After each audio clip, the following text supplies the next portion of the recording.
There is a lot of misconception about classical music. How do one break that whole mindset? Yeah. See, if you go back to the time when I learned music, it was, I think, dominated by purists. So even to the extent I would say that when KJ Estas used to perform at concerts, he did not receive the kind of appreciation that a traditional Carnatic musician would get. Gotcha. So the grammar and rule was very rigid at that point in time. So for example, Unnikrishnan came to fame in Carnatic music after he sang Ennavade in Kadalam. What about Kadri Gopalnath?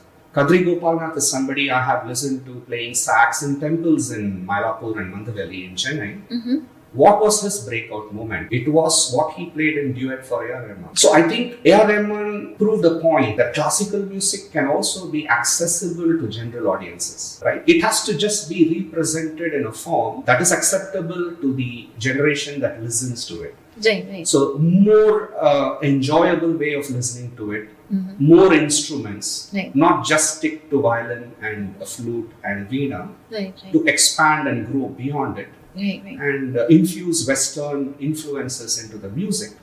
So I think that was what Ragutsav is also trying to do, is to say that classical music is not daunting.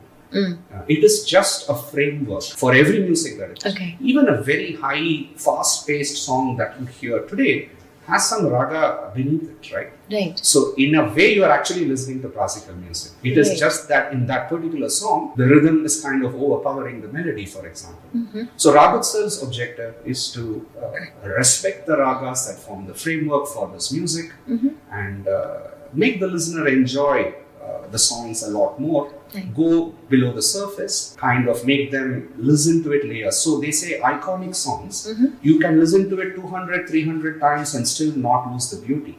Why is it that? Because each time when you're listening to it, you are discovering something new. So it's not boring for you. And that is why I say music is not a pastime. Listening to music is not just a hobby. If one gives more respect to it and says that I will enjoy music as much as I enjoy my workout or my sport, I think it adds a different layer and perspective to your life. And Ragutsav, we would like Ragutsav to be that open source platform for anybody in the world, not just India. Today, we have listeners from across the world who are, kind of following us and listening to our music. Why? Because they are intrigued by the fact that even their music has very strong correlations to Carnatic and Hindustani ragas. And you have so many of them message you and ask, saying, can you let me know what is the most equivalent Carnatic or Hindustani raga for this composition that I have done? So, we can enjoy the roots and the comparisons better.